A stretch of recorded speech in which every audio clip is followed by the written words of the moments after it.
அனைவருக்கும் வணக்கம். நம்ம இன்னைக்கு பார்க்க போறது நியூட்ரிஷனை பத்திங்க. அதாவது நியூட்ரிஷனா வேற ஒன்றும் இல்லைங்க. நம்ம அன்றாட வாழ்க்கை வாழ்றதுக்கு நமக்கு டெய்லி எனர்ஜி தேவைப்படுதுங்க. அந்த எனர்ஜியை தான் நம்ம நியூட்ரிஷன் சொல்றாங்க. சராசரியா ஒரு மென்னுக்கு 2500 3000 கேலரிஸ் தேவைப்படுதுங்க. அதே மாதிரி விமனுக்கு எடுத்துட்டீங்கன்னா 2000 2500 கேலரிஸ் தேவைப்படுதுங்க. இது எல்லாத்துக்கும் ஒரே மாதிரி அப்படின்னு கேட்டீங்கன்னா கிடையாதுங்க. இது ஒவ்வொருத்தருக்கும் வேறுபடுது. விளையாட்டு வீரர்கள் எடுத்துட்டீங்கன்னா அது இன்னும் நிறைய தேவைப்படுதுங்க. ஸோ நியூட்ரிஷன் இல்லாம நம்ம நார்மல் லைஃப் கூட வாழ முடியாது. அப்படி இருக்கையில நம்ம ஸ்போர்ட்ஸ் பண்றதா இருந்துச்சுன்னா நம்ம கண்டிப்பா நியூட்ரிஷன்ங்கிறது ரொம்ப அவசியமான ஒன்றா இருக்குங்க. அதை பத்தாங்க நம்ம இன்னைக்கு வீடியோல பார்க்க போறோம். வாங்க வீடியோக்குள்ள போகலாம். நியூட்ரிஷன் எடுத்துட்டீங்கன்னா ரெண்டு வகையா பிரிப்பாங்க. ஒன்று மேக்ரோ நியூட்ரிஷன், இன்னொன்று மைக்ரோ நியூட்ரிஷனுங்க. இந்த மேக்ரோ நியூட்ரிஷனா வேற ஒன்றும் இல்லைங்க. Carbohydrates, fat, protein and water, இது நாளையும் தாங்க மேக்ரோ நியூட்ரிஷன் சொல்லுவாங்க. மைக்ரோ நியூட்ரிஷன்ல மினரல்ஸ் அண்ட் விட்டமின்ஸை மைக்ரோ நியூட்ரிஷன் சொல்லுவாங்க. ஸோ இந்த மேக்ரோ நியூட்ரிஷன் தான் நமக்கு நிறைய எனர்ஜியை கொடுக்குது. அதுலேயும் பார்த்துக்கிட்டிங்கன்னா இந்த கார்போஹைட்ரேட்ஸ் தான் நிறைய நம்ம ஆக்டிவிட்டி பண்ணுறதுக்கு நமக்கு ஹெல்ப்ஃபுல்லாக இருக்குது. அதுலேருந்து நிறைய எனர்ஜி சோர்ஸ் கிடைக்குது. அடுத்தபடியாக பார்த்தீங்கன்னா ஃபேட்லேருந்தும் நமக்கு எனர்ஜி கிடைக்குது. அதுக்கு அடுத்தபடியாக புரோட்டீன் எடுத்துக்கலாங்க. புரோட்டீனில் எனர்ஜி சோர்ஸ் கிடைக்குது.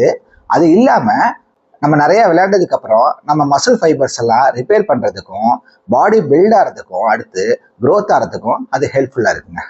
மைக்ரோ நியூட்ரிஷன் எடுத்துட்டிங்கன்னா விட்டமின்ஸ் அண்ட் மினரல்ஸுங்க. ஸோ மைக்ரோ நியூட்ரிஷன்ஸை நம்ம கம்மியாக எடுத்துக்கிறதுனால இல்லை நம்ம கூட எடுத்துக்கிறதுனால நமக்கு நிறைய எனர்ஜி கிடைச்சிடாது. ஆனால் இந்த மேக்ரோ நியூட்ரிஷன்ஸில் இந்த கார்போஹைட்ரேட்ஸ் இதெல்லாம் நம்ம நல்லா எடுத்துக்கும் போது நம்மளோட பர்ஃபார்மன்ஸ் நல்லா இருக்குங்க.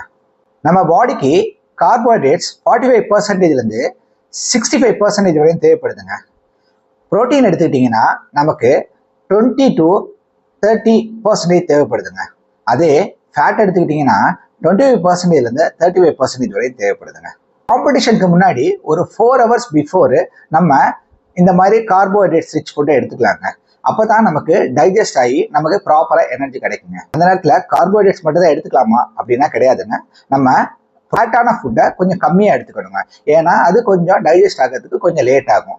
அதே புரோட்டீன் கொஞ்சம் எடுத்துக்கலாம். அதே நேரத்தில் கார்போஹைட்ரேட்ஸ் கொஞ்சம் நிறைய எடுத்துக்கலாம். அதே மாதிரி 2 hours பிஃபோர் நம்ம சிம்பிள் கார்போஹைட்ரேட்ஸ் அந்த மாதிரி ஃபுட் எடுத்துக்கலாம். அது ரெட் எடுத்துக்கலாம், ஒரு சாண்ட்விச் எடுத்துக்கலாம், ஸ்வீட் ஃபார்ம் ஆஃப் கார்போஹைட்ரேட்ஸ் ஏதாவது எடுத்துக்கலாம், ஃப்ரூட் ஜூஸஸ் எடுத்துக்கலாம், பனானா எடுத்துக்கலாம். இந்த மாதிரி எல்லாம் நீங்கள் ஒரு 2 hours பிஃபோர் எடுத்துக்கலாம். எடுத்துக்கிட்டிங்கன்னா உங்களுக்கு ஈஸியாக எனர்ஜி கிடைக்குங்க. டூரிங் த கேம் பார்த்துக்கிட்டிங்கன்னா அந்த நேரத்துலையும் நீங்கள் கார்போஹைட்ரேட்ஸ் டைப் ஆஃப் ட்ரிங்க் எல்லாம் குடிக்கலாம். இல்லைனா லைம் ஜூஸ் குடிக்கலாம், இளநீர் குடிக்கலாம், இந்த மாதிரி எலக்ட்ரோலைட் குடிக்கலாம். இந்த மாதிரி ட்ரிங்க் எல்லாம் நீங்கள் அந்த நேரத்தில் இன்ஸ்டண்ட்டாக எனர்ஜி கிடைக்கிறதுக்கு நீங்கள் அதெல்லாம் எடுத்துக்கலாங்க. அதே மாதிரி சாக்லேட்ஸு அதுவும் நீங்கள் எடுத்துக்கலாங்க. இதெல்லாம் இன்ஸ்டண்ட்டாக உங்களுக்கு எனர்ஜி கிடைக்கும். அதே மாதிரி போஸ்ட் த ஒர்க் அவுட் நீங்கள் ஒரு 30 to 45 minutes பிஃபோர் ஒரு ப்ரோட்டீனும் கார்போஹைட்ரேட்டும் சேர்ந்த ஒரு ஃபுட்டை எடுத்துக்கலாம். இல்லைன்னா ஒரு ட்ரிங்காக எடுத்துக்கலாங்க. அதனால உங்கள் மசில் ஃபைபரில் இருக்கிற டேமேஜ் எல்லாத்தையுமே அது சரி செஞ்சு உங்களுக்கு சீக்கிரமாக ரெக்கவரி ப்ராசஸ் தருங்க. அதே மாதிரி விளையாண்டு முடிச்சு ஒரு 2 to 3 hours நீங்கள் ஒரு நல்ல கார்போஹைட்ரேட் ரிச் ஃபுட்டாக எடுத்துக்கிட்டிங்கன்னா இட்ஸ் குட்டுங்க. இன்னைக்கு காலகட்டத்தில் பார்த்தீங்கன்னா நிறைய பேர் ப்ரோட்டீன் பவுடர் எடுத்துக்கலாமா அப்படின்னு கேட்குறாங்க. பேரண்ட்ஸ்க்கும் அந்த கொஸ்டின் நிறைய பேர்கிட்ட இருக்குது. அவங்களும் பசங்க சொல்கிறத கேட்டுட்டு அவங்க எதையுமே யோசிக்காமல் ப்ரோட்டீன் பவுடர்ஸ்லாம் வாங்கி கொடுக்குறாங்க. அதெல்லாம் அவாய்ட் பண்ணுங்கள். ஏன்னா ப்ரோட்டீன் பவுடர்ஸ்லாம் வித்தவுட் சஜஷன் நீங்கள் எடுத்துக்கிட்டிங்கன்னா அது உங்கள் ஹெல்த்தை பாதிக்கிறதுக்கு சான்சஸ் இருக்குங்க.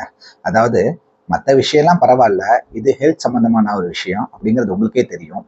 எதையாவது கேட்காம சஜஷன்ஸ் இல்லாமல் சாப்பிட்டீங்கன்னா அது உங்கள் கிட்னியை பாதிக்கிறதுக்கும் சான்சஸ் இருக்குது. உங்கள் லங்ஸு, ஹார்ட்டு எல்லாத்தையும் பாதிக்கிறதுக்கு சான்சஸ் இருக்குது. அதனால் வித்தவுட் சஜஷன் கேட்காம எந்த ஒரு ப்ரோட்டீன் பவுடரையும் எடுக்காதீங்க. நம்ம நார்மல் ஃபுட்லேயே எல்லா வகையான ஹெல்த்தியான ஒரு கேலரிஸும் நமக்கு கிடைச்சிருது. அதனால நார்மல் ஃபுட்டையே நம்ம பசங்களுக்கு எல்லாத்துக்கும் நீங்கள் சஜஸ்ட் பண்ணுங்கள். இன்கேஸ் அவங்க ஒரு எலைட் லெவலில் வந்துட்டாங்க, அவங்களுக்கு தேவையான ப்ரோட்டீன்ஸ் கிடைக்க மாட்டேங்குது, தேவையான கார்போஹைட்ரேட்ஸ் கிடைக்க மாட்டேங்குது, அவங்களுக்கு க்ரோத் இல்லை, அவங்களோட பர்ஃபார்மன்ஸ் இல்லை, அப்படிங்கிற பட்சத்தில் நீங்கள் ஒரு நியூட்ரிஷனை பார்த்து என்னென்ன கொடுக்கலான்னு கேட்டு அவங்க சஜஷன் படி நீங்கள் ப்ராப்பராக அந்த மாதிரி ப்ரோட்டீன் பவுடர்ஸ்லாம் எடுத்துக்கலாங்க. அடுத்ததாக பார்த்தீங்கன்னா ட்ராவல் பண்ணும்போது சில நேரத்தில் நமக்கு சரியான ஃபுட்டு கிடைக்கிறது இல்லைங்க.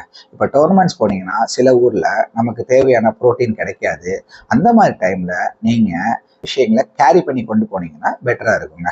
அதாவது ஒரு கெட்டில் எங்கே மேட்ச் போனாலும் நீங்கள் ஒரு கெட்டில் எடுத்துகிட்டு போயிருங்க.